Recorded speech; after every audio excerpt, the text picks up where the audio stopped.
780 benepisyaryo ng Baler tumanggap ng second semester social pension mula sa pamahalang panlalawigan, ulat sa atin ni Sinag Espinosa.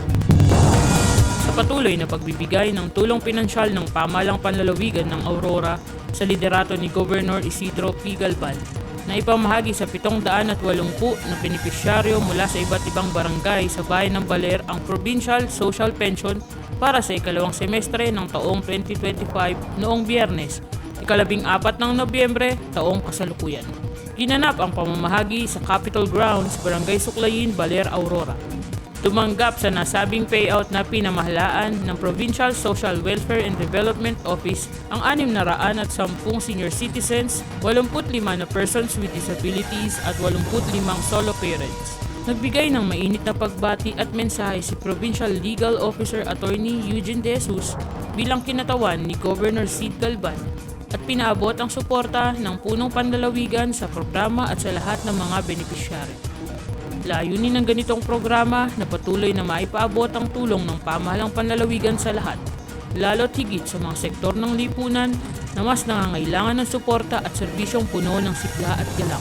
Ako si Sinag Espinosa para sa PGA in Action, all-out serbisyo ng Kapitolyo para sa publiko.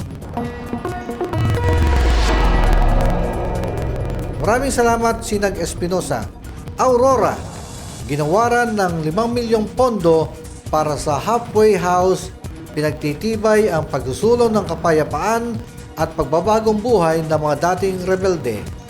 Hatid sa atin muli ni Sinag Espinosa.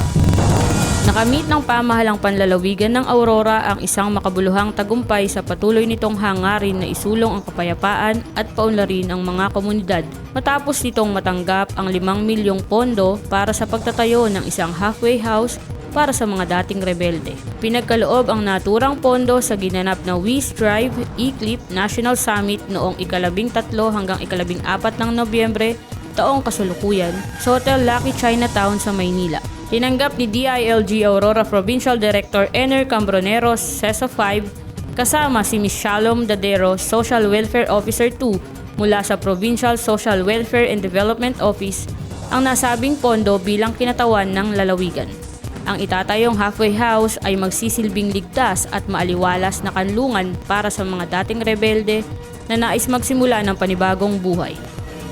Magbibigay ito ng pansamantalang tirahan, counseling, pagsasanay sa kabuhayan at iba pang serbisyong tutulong sa kanilang pag-angkop at muling paglahok sa lipunan sa ilalim ng Enhanced Comprehensive Local Integration Program or E-CLIP. Patunay ito ng matibay na pangako ng Aurora sa kapayapaan at inklusibong pag-unlad. Ipinapakita nito ang paniniwala ng lalawigan na ang bawat individual ay nararapat mabigyan ng pagkakataong makapagbagong buhay at maging katuwang sa pagbuo ng mas maliwanag na kinabukasan.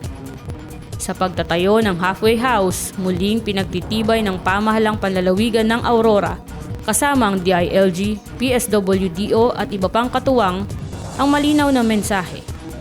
Posible ang kapayapaan at ang bawat Pilipino ay may karapatang magkaroon ng pag-asa at isang bagong simula.